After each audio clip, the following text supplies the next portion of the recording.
Gisele, Olá, boa noite. tudo bem? Tudo bem? Então tá bom. Deixa eu primeiro te agradecer aí, aceitar participar de mais uma. Ô, caiu. Calma aí que a gente já volta. Amanda, prima querida, um beijão. Acabou de cair a Gisele, nós já vamos reconectar.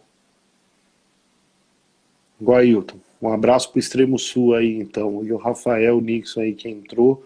Um abraço para Valentim Gentil. A Gisele caiu, eu vou tentar achá-la aqui para chamá-la novamente.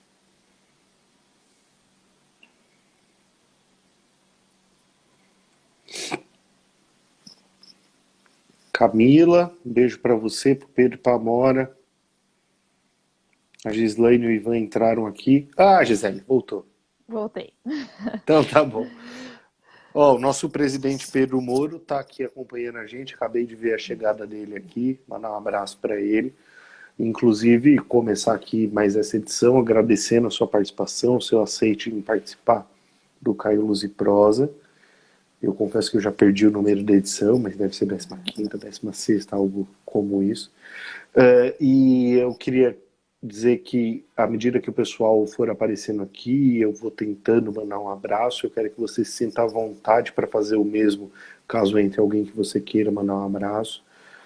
Além disso, quem quiser fazer perguntas, sinta-se à vontade aí para fazer. Então eu vou te pedir o boa noite aí, Gisele. Mas antes eu vou contar rapidamente uma passagem minha e aí pedir para você comentar e contar um pouco aí da sua história. Que em 2016, na Olimpíada de 2016, por um acaso foi aqui no Brasil, no Rio de Janeiro, eu estava no Rio Grande do Sul, onde você nasceu e se criou.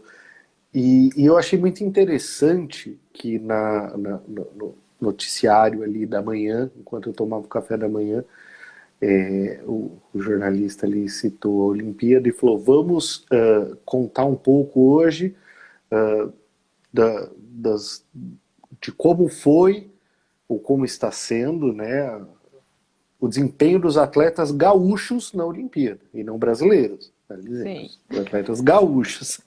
E aí eu queria que você comentasse um pouco disso, como é essa relação do sulista e do gaúcho com essa questão regional e contar um pouco da sua história. Ok. Bom, boa noite a todos que estão aqui participando, assistindo. É um prazer estar aqui e fazer parte desse bate-papo. Eu sou nascida em Porto Alegre, sou gaúcha, com muito orgulho. E a gente fala que o Rio Grande do Sul é um país à parte, né? Tanto é que tem uns sites lá umas páginas do Instagram de o bairrista, por exemplo, que é do Rio Grande do Sul, que ele fala: o Brasil tem tantas medalhas, o Rio Grande do Sul tem tantas. No começo Isso. da Olimpíada, com o menino do judô, que é gaúcho, o menino da natação, que é gaúcho, e falou: Brasil, 2 medalhas. Rio Grande do Sul, 2 medalhas. Muito bem. E tem esse lado mesmo que o pessoal do Rio Grande do Sul puxa pro lado dos gaúchos. Então, as reportagens são voltadas para os gaúchos. O jornal, a parte esportiva do jornal dificilmente verá os clubes de São Paulo, é da dupla Grenal, o máximo Juventude, que é de Caxias, né? Então a maioria também é de Porto Alegre, porque o Rio Grande do Sul é dividido em azul e vermelho, a maioria, e atletas gaúchos. Então eles dão prioridade realmente aos atletas do Rio Grande do Sul, e eu acho isso muito legal. Conta então um pouco da sua história pra gente. Mandar um abraço pro pessoal que tá falando que Karatê tá de olho aí na Olimpíada e na nossa live. E aí pedir para você contar então, você vem de lá, conta um pouco disso pra gente. É isso. Então eu nasci no Rio Grande do Sul, eu iniciei no esporte, eu sou de uma família, eu tenho um irmão, né, de pai e mãe, que ele ingressou no esporte. Ele começou a viajar. A primeira viagem que ele fez, inclusive, foi para São Paulo. E eu pensei, não quero ficar em casa. Esse negócio de viajar é comigo. Então eu entrei para o atletismo para poder viajar, para não ter que ficar em casa enquanto meu irmão viajasse. E tinha uma competição no Rio Grande do Sul, que era o torneio Comunidade Escolar, que eu achava um torneio super importante, porque buscava as escolas do Rio Grande do Sul, e as crianças competiam e os destaques eram convidados para treinar na Sojipa, que é o clube onde eu fui criada. Então eu fui destaque algumas vezes dessa competição e fui convidada para treinar na Sojipa. E aí começou a minha carreira. Com 11 anos de idade, como ingressei no atletismo na Sociedade de Ginástica Porto Alegre, Sojipa, que é o clube, inclusive, do menino do judô e da Mayra Guiar, que ganharam medalha na Olimpíada. Tem uma tradição muito grande esportiva desse clube no Rio Grande do Sul. Inclusive, o Almir dos Santos vai estar competindo hoje à noite aqui pra gente, 11 horas, acredito que às 11 da noite ele vai estar competindo nas Olimpíadas, também é da Sojipa. O Samori Wick, que competiu no salto em distância também da Sojipa, vai estar competindo hoje à noite. Já competiu, desculpa, o Samori já competiu, o Almir que compete hoje. Então, eu ingressei no esporte neste clube e me destaquei, comecei a fazer bons resultados. Recebi uma bolsa de estudos para uma escola particular, o Colégio Americano de Porto Alegre, que também tinha uma competição muito importante, que era entre as escolas metodistas.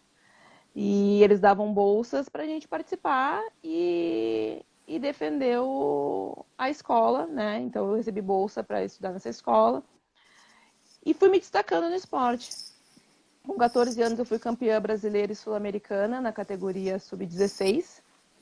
E a partir daí, todos os anos até os meus 21, eu fui campeã brasileira e campeã sul-americana da prova de salto em distância e da prova de salto triplo. O salto triplo eu ingressei com 16 anos, comecei a participar. Porque o salto triplo é uma prova muito nova. Ele não existia. A primeira Olimpíada que teve a prova de salto triplo feminino foi em 1996. Então foi o ano que eu comecei a fazer o salto triplo. E comecei a me destacar e recebi uma proposta de uma bolsa de estudos para estudar nos Estados Unidos. Então, com 21 anos, eu fui para a Universidade de Clemson University, na Carolina do Sul. E lá eu fiz o curso de administração, com ênfase em comércio exterior. E me graduei, fui campeã nacional universitária também, no salto triplo, diversas vezes medalhistas no campeonato nacional. Então, eles dão a bolsa para você representar a universidade, né? E eu fui escolhida também, eu fui a melhor aluna do meu curso. No meu ano de formatura, eu fui a melhor aluna do curso. Recebi uma proposta para continuar a graduação, a pós-graduação lá. Só que era um momento que eu tinha que decidir o que eu faria. Se eu seguiria a carreira de atleta ou se eu seguiria para a parte, né, continuasse estudando, a parte acadêmica. E os Estados Unidos não tinha uma tradição muito grande na prova de salto triplo. Então eu resolvi voltar para o Brasil, me mudei para São Paulo e fui treinar com o Nélio Moura, que é o grande treinador de atletismo, treinador da campeã olímpica Mauro Imagem. Treinei muitos anos junto com ela. E em 2008 eu realizei o sonho de participar da Olimpíada. Calma que você já vai contar isso. Calma que você já vai contar isso.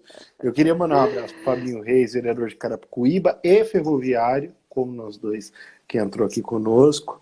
A Carol Prado, da SP Urbanismo. Felipe Sotelo, um monstro do marketing político, está aqui nos acompanhando. A Jandira, da Subprefeitura da Lapa. E a Taína, amiga querida aí de Jandira, que está aqui conosco também. Antes de chegar na sua história de novo, eu vou para frente para depois a gente voltar um pouco. Mas é porque você falou hoje de alguns colegas que vão competir, disputar medalha, e aí eu queria trazer uma coisa bastante atual aqui para a gente comentar. Metade dos medalhistas hoje desta Olimpíada 2020/2021 são mulheres.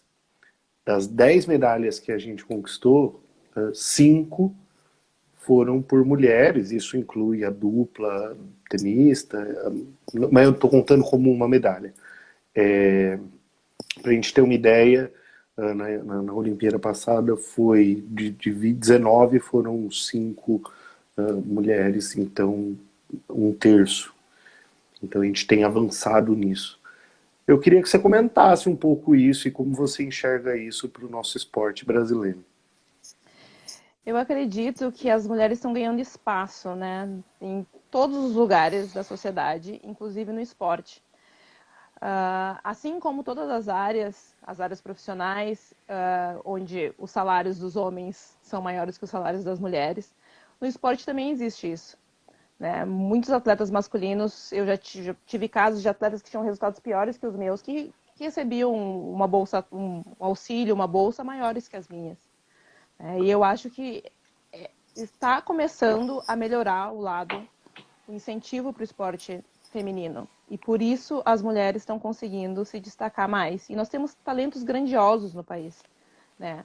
E eu acho que a falta de incentivo anteriormente, nos anos anteriores, que impediu que as mulheres se destacassem tanto quando elas estão se destacando agora. Em algumas provas, como eu falei, o salto triplo feminino iniciou em 1996, na Olimpíada.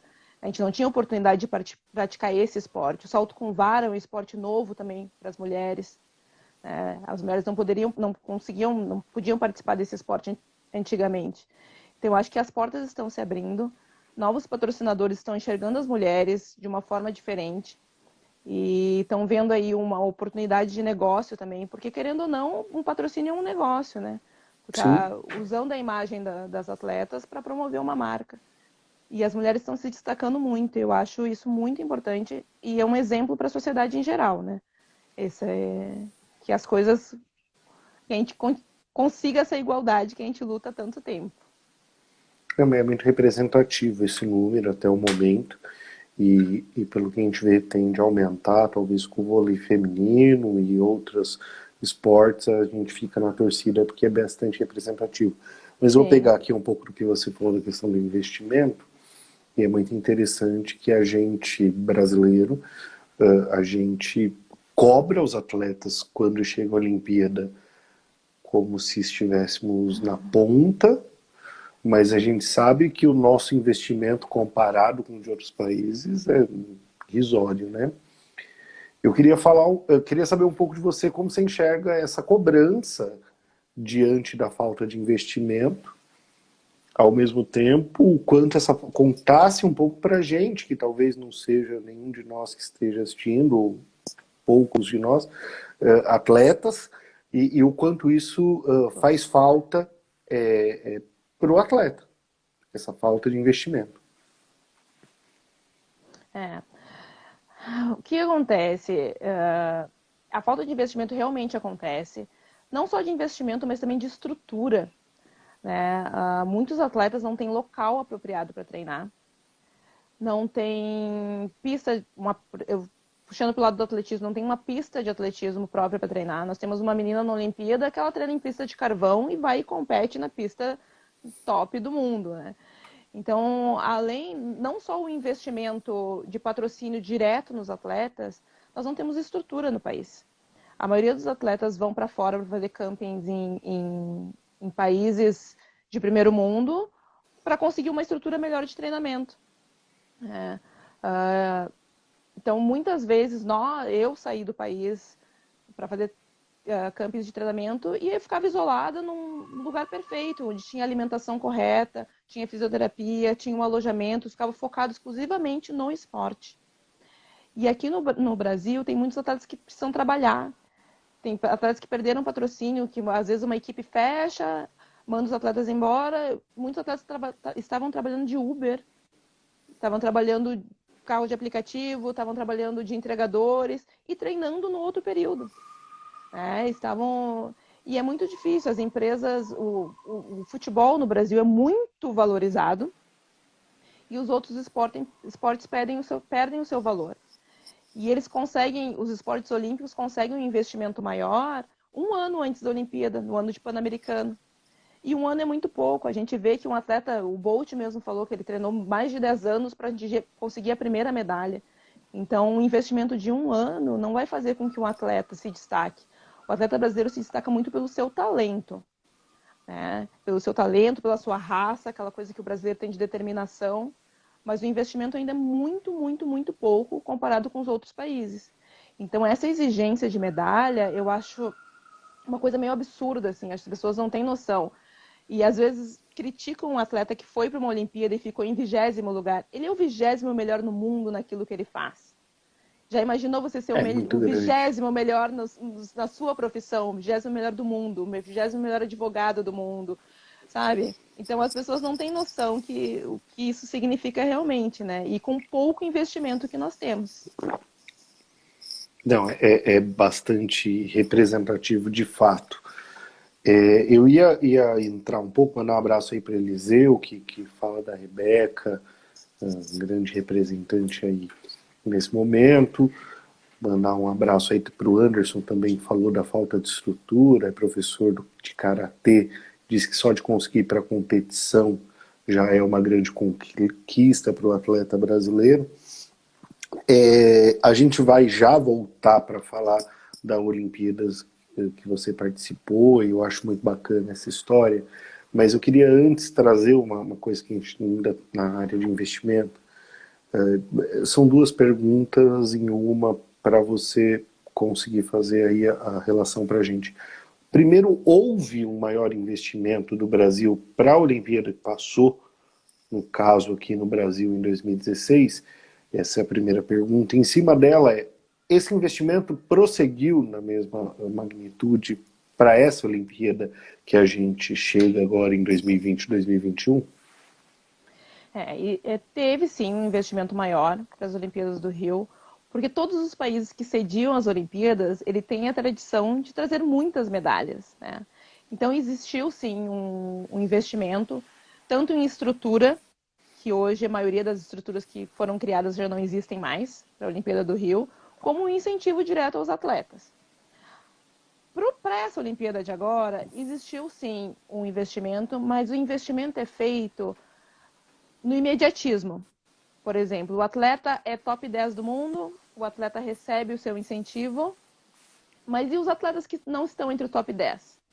Né, que podem chegar a conquistar uma medalha, podem chegar a conquistar uma final olímpica, um resultado expressivo na Olimpíada. Esses dificilmente terão o mesmo apoio, né?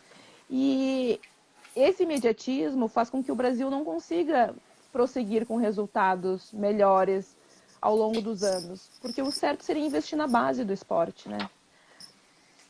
Tipo, como se faz na China, como se faz em Cuba, que milhares de crianças praticam esporte para eles tirarem um campeão. Então, de 10, de 20, sai um. E no Brasil a gente investe em 10 e quer o resultado daqueles 10. E isso é uma coisa muito difícil de acontecer, né? Então, existe sim o investimento, só que o investimento é centralizado naqueles atletas que podem trazer o retorno imediato. E poucos atletas de base que, visando as Olimpíadas futuras, recebem o investimento que deveriam, o investimento correto, às vezes nem tanto o investimento financeiro, mas uma orientação nutricional com psicólogo, que eu acho que é muito importante para os atletas chegarem na competição focados e determinados naquilo que eles têm que fazer, não ficar... Eles ficam vislumbrados, alguns atletas ficam, nossa, a magnitude daquela competição. Então, são vários fatores que poderiam melhorar nas categorias de base para os atletas conseguirem um resultado maior, um resultado melhor. Bacana. Eu queria mandar um abraço para o Fabiano, São Francisco Xavier, que passou por aqui, mandou um abraço. A Carol, sempre vereadora de Limeira. A Adriana Silva, liderança social da Lapa, que eu admiro muito. E a Adriana Mafra, que foi ou é sua chefe, ela passou por aqui, e eu assisti a sua entrevista para o programa da CPTM, e você a cita com o maior carinho. Ela passou aqui também, mandou um abraço, queria mandar o meu abraço também para ela. Eu queria citar também Heleno Garay, que está aqui nos assistindo. Ele é irmão da Fernanda Garay, do vôlei. Ele Olha foi só que atleta da legal. Sojipa junto comigo, e um amigo meu, padrinho de casamento, amigão meu que está nos assistindo também. Um abraço aí, Helena. Aqui, prometo que é a última antes da gente falar da sua experiência olímpica, mas que eu achei interessante falar disso. Alguém, eu confesso que eu não sei quem mandou aqui, mas falar sobre a saúde mental dos atletas, a pressão e a desistência da ginasta da competição, que é a Simone Biles. Então, talvez usar a referência dela para falar um pouco dessa pressão. Existe uma pressão. Os atletas, naturalmente, eles já se... Vem do atleta a cobrança interna, porque se não existisse isso, o atleta não conseguiria o resultado que ele almeja, né? A gente precisa se cobrar realmente. Mas, às vezes, essa cobrança é um pouco demais, um pouco exagerada.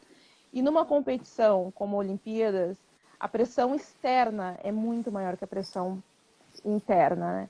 Então, o exemplo da Simone Biles, assim como o exemplo da Osaka, da tenista do Japão, que também teve um caso de depressão, desistiu de algumas competições, não foi bem na Olimpíada. São exemplos fortes de atletas que assumiram que eles sentem a pressão, né? E que é difícil lidar com isso. Então, imagina essas atletas de países super desenvolvidos, que têm uma super estrutura, que têm um psicólogo o tempo todo e não conseguem aguentar essa pressão. Imagina os atletas dos países menores, né? Que não têm uma estrutura tão grande. E a Simone Biles, além da... Ela admitiu que ela está com um problema de orientação espacial. Ela não consegue fazer os exercícios.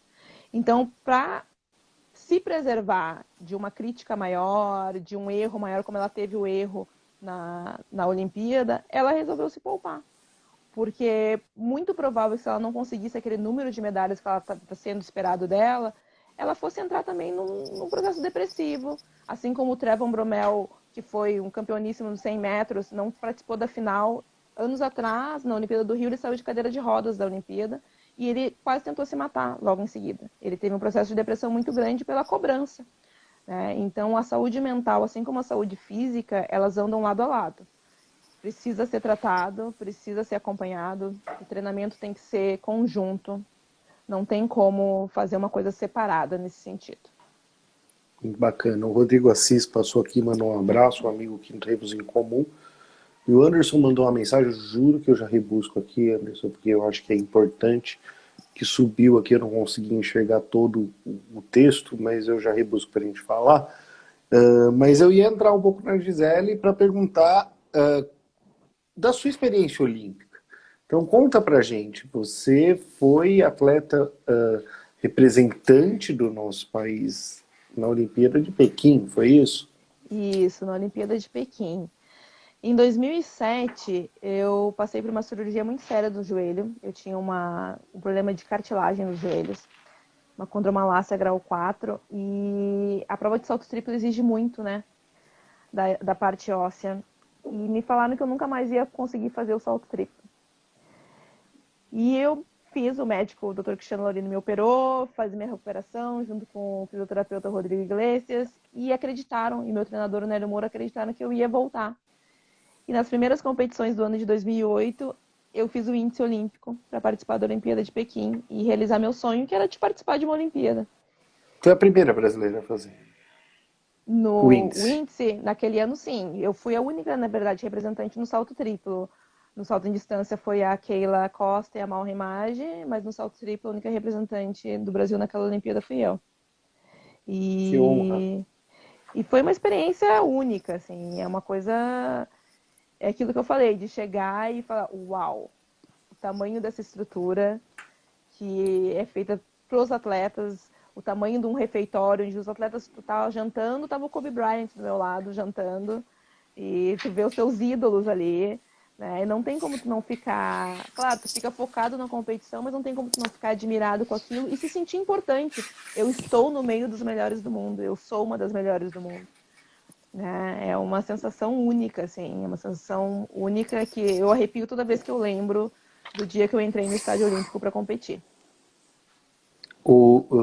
Gisele, eu queria te perguntar sobre esse sonho olímpico que você conta aí, que você começou como atleta aos 11 anos, em 2008 você chega às Olimpíadas representando seu país, mas eu queria entender um pouco da construção desse sonho olímpico, assim, acredito que não, mas não custa provocar essa pergunta.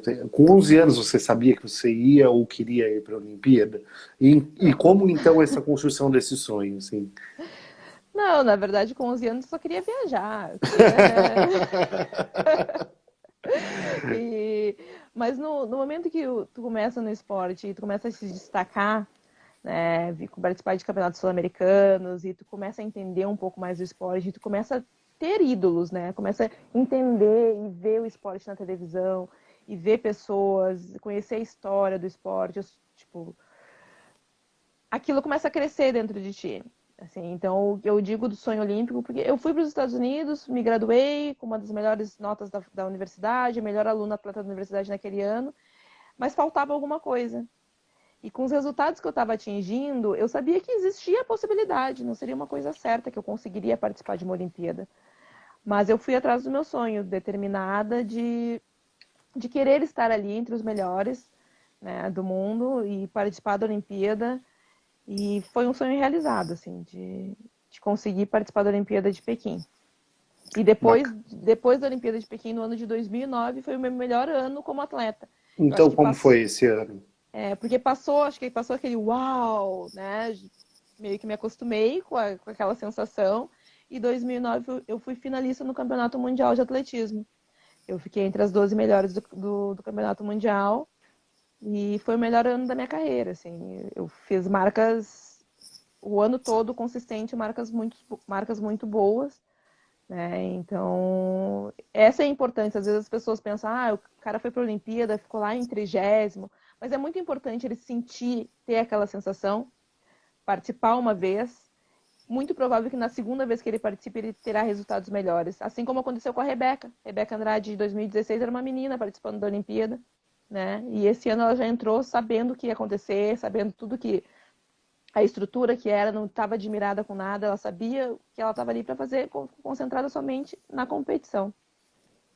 Bacana. Eu ia trazer então a mensagem que o Anderson havia mandado aqui, que a Emily do Karatê, que está assistindo a live, ela se classificou para o Campeonato Brasileiro e está fazendo uma rifa para poder conseguir participar do campeonato. Então, um pouco voltando à questão do investimento aí e da condição Eu, do atleta brasileiro. eu muito vendi rifa. Eu, muitos anos, era patrocínio, vendia rifa. Eu tinha uma amiga, inclusive, que treinava comigo, que ela fez uma camiseta. Ela colocou, adote um atleta antes que acabe. Forte, E, né? e ela entrava no ônibus para ir para o treino com aquela camiseta e oferecia rifa para o pessoal comprar para ela poder viajar. E muitos esportes funcionam dessa forma. A gente tem que realmente correr atrás para conseguir participar de uma competição. E foi assim que eu comecei. Vendendo rifa, conseguindo ir para as competições. Claro que naquela época eu não imaginava que eu estaria numa Olimpíada, que foi voltando à pergunta anterior, né? Mas essas competições pequenas que te dão base para você conseguir participar de uma competição maior e conseguir acreditar no seu potencial e desenvolver o seu potencial. Porque muitos atletas desistem no meio do caminho. O nosso país, com a imensidão desse país, é impossível que não tenha muitos atletas escondidos por aí que não tenham incentivo, né? Que desistem na metade do caminho porque não ou coloca o alimento dentro de casa ou vai praticar o esporte, né? Pois é, Adriana, fala aí, parabéns por não desistir. Essa acho que é a mensagem de todos nós que estamos assistindo. Mas eu ia trazer agora comentário aí pelo público geral e dizer que brasileiro ele é um comentarista de ocasião, né? Ele fica especialista muito rapidamente sobre vários assuntos a todo momento. Nesse momento, inclusive, o brasileiro é o maior entendedor de Olimpíadas do mundo. E aí eu queria entender contigo, que viveu esse lado do atleta olímpico, se isso faz bem ou se faz mal, tanto para a pessoa dos atletas, quanto para a modalidade em si. Como você enxerga essa relação do brasileiro com os esportes?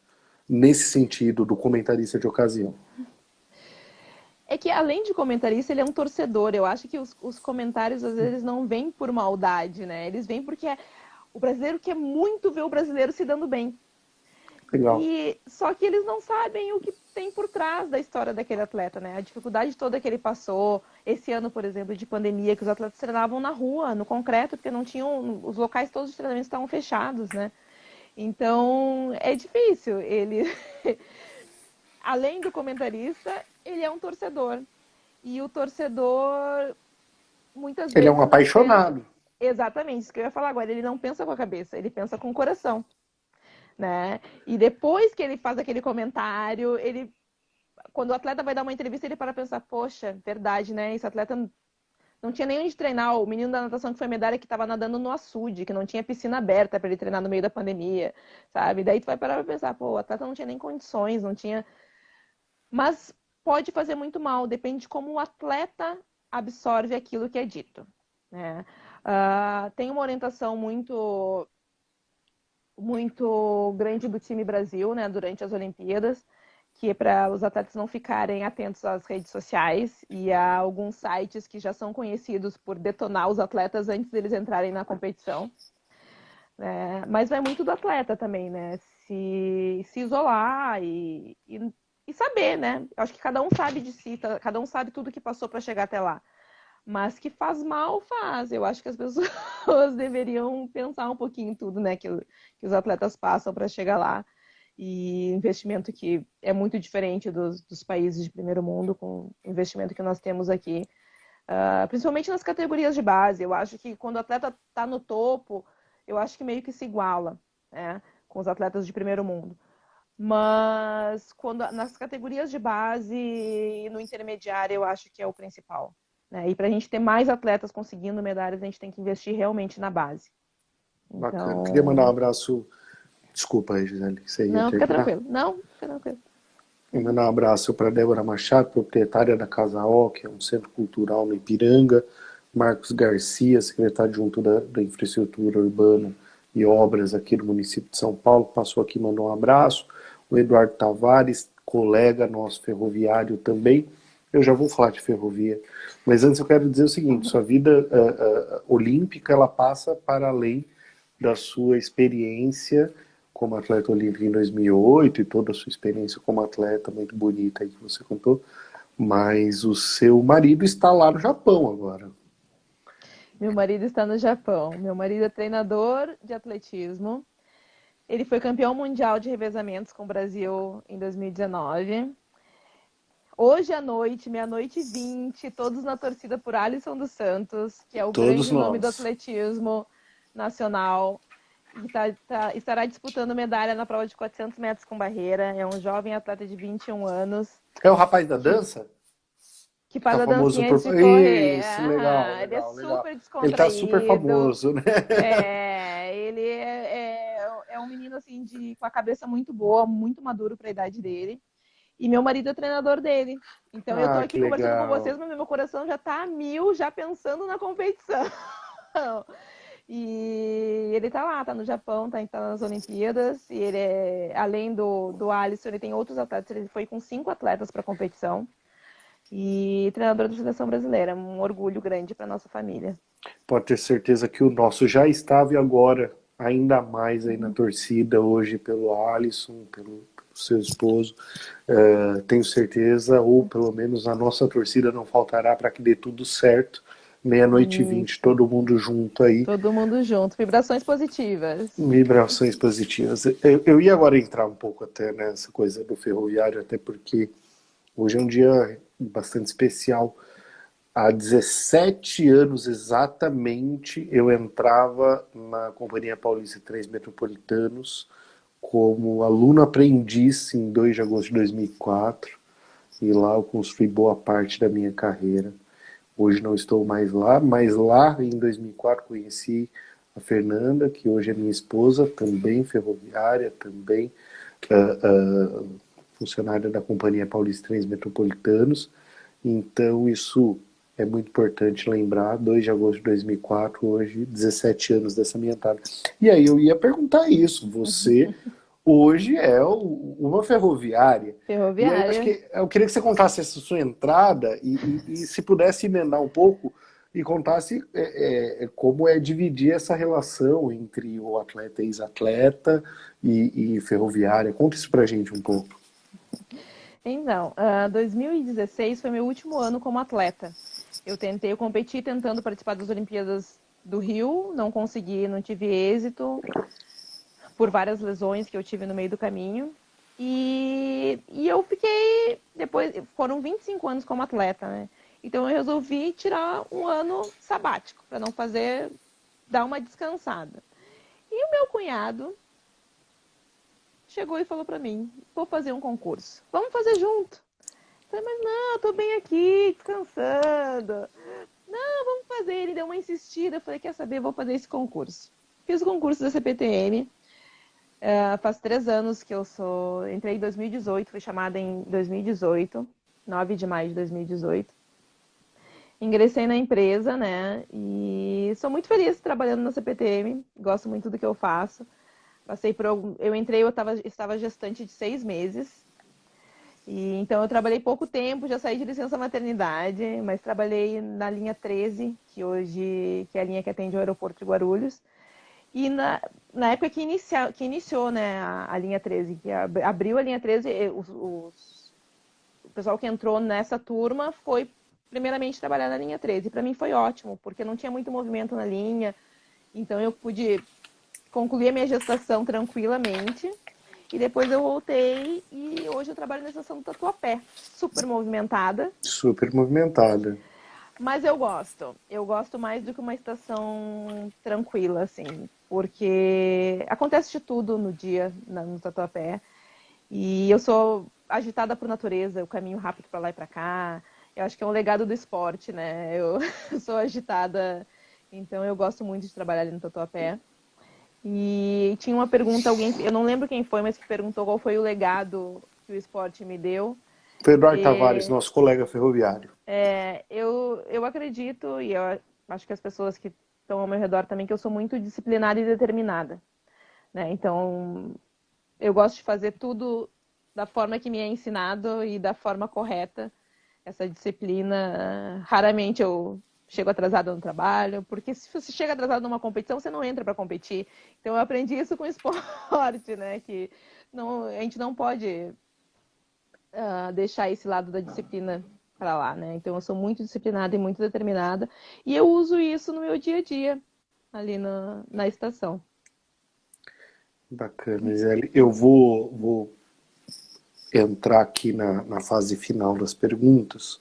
São 5 perguntas aí mais diretas para você compartilhar com a gente aí. Posso começar? Pode? Então, vamos lá. Pergunta fácil para começar. Qual o maior atleta olímpico brasileiro de todos os tempos? Nossa, essa é fácil? Eu não quero ver Essa é a difícil, par.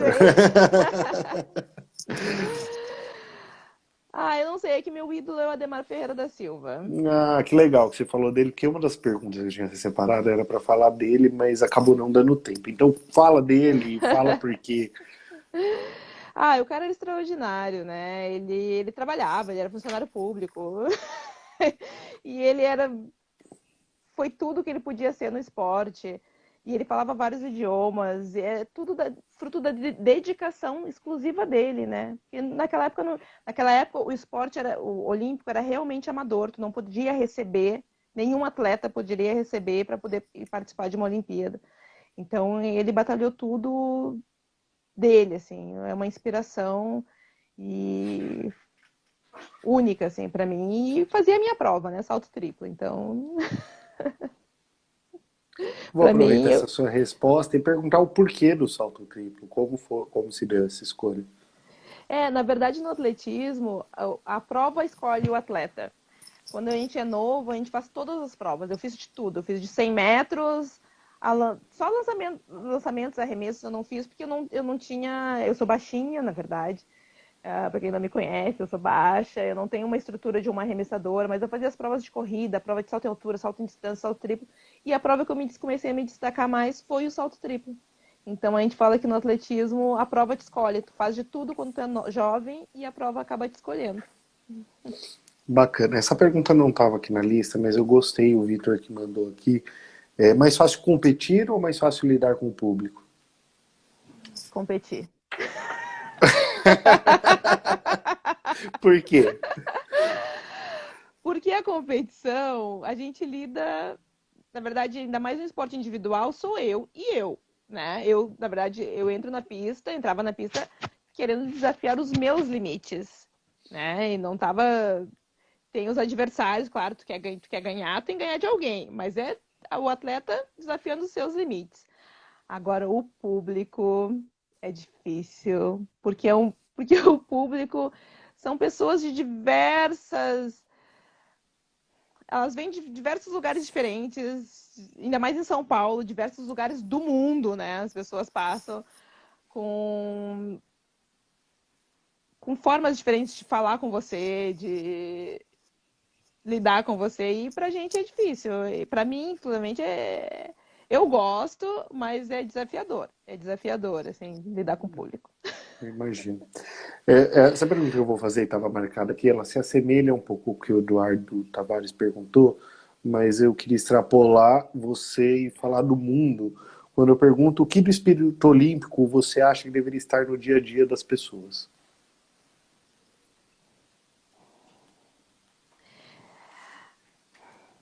É uma pergunta difícil. Eu acho a questão de você dar o seu melhor sem passar por cima do outro. Porque se for pensar numa Olimpíada, você tá ali para você ganhar. Mas você também não quer que o atleta que está do seu lado se dê mal, né? Você quer que cada um dê o seu melhor, né? E assim todos vencerão, né? Porque às vezes não é só a medalha que ganha. Às vezes eu tá superando a minha melhor marca pessoal, batendo um recorde brasileiro e ficando em 10º lugar, é a minha vitória, né? Então essa coisa de a gente poder competir, a gente poder dar o nosso melhor, competir sem passar por cima do outro. E desejar sempre o melhor para o outro também.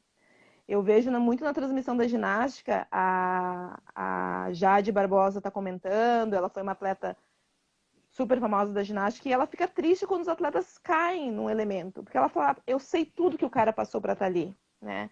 Então, querer o melhor para o próximo. E que cada um dê o seu melhor e ninguém precisa passar por cima de ninguém. Essas coisas que a gente vê, eu acho que passando para o mundo real, assim, de corrupção, eu acho que tudo poderia ser muito melhor dividido, né? Todo mundo crescendo junto. Bacana a resposta. Ia perguntar que momento da sua vida você gostaria de saltar e deixar para trás. As lesões que eu tive. Eu acho que isso, assim. Mas elas serviram de aprendizado também. De resiliência, de lutar e voltar mais forte. Eu não sei se teria um momento que eu pularia, assim.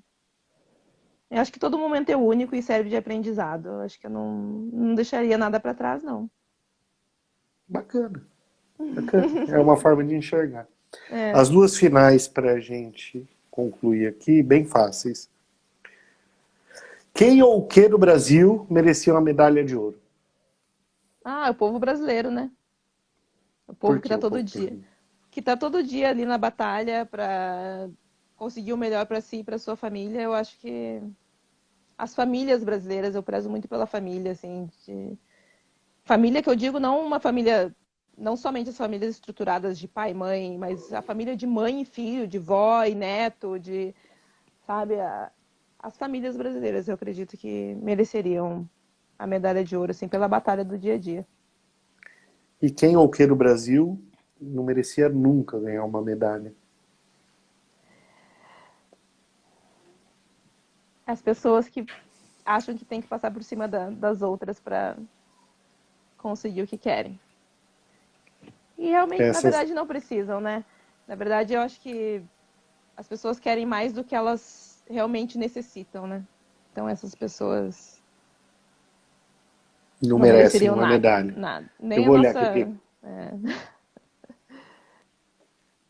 Bacana. Gisele, eu acho que estamos chegando agora no fim, conforme combinamos, cerca de 45 minutos de prosa. Eu queria agradecer muito, de novo, você ter aceitado participar nesse momento para falar de Olimpíada. Com certeza é o tema mais atual aí, né, no dia a dia do brasileiro, mas também ferroviária que é, e eu considero uma homenagem poder falar com você, uma homenagem para mim, nesse caso, nesses 17 anos de ferrovia aí que eu comemoro de alguma maneira hoje. Então eu queria agradecer mais uma vez a você ter aceitado esse convite e queria pedir que você mandasse o boa noite, e eu já mando boa noite para todo mundo que assistiu. Super bacana, um público bastante participativo hoje, bastante gente da cidade de Tiradentes. Queria mandar um abraço para todo mundo e queria que você mandasse seu abraço final aí, boa noite. Eu gostaria de agradecer a todos que participaram também dessa live. Eu gostaria de agradecer o convite. Foi muito legal, a gente poderia conversar por horas aqui.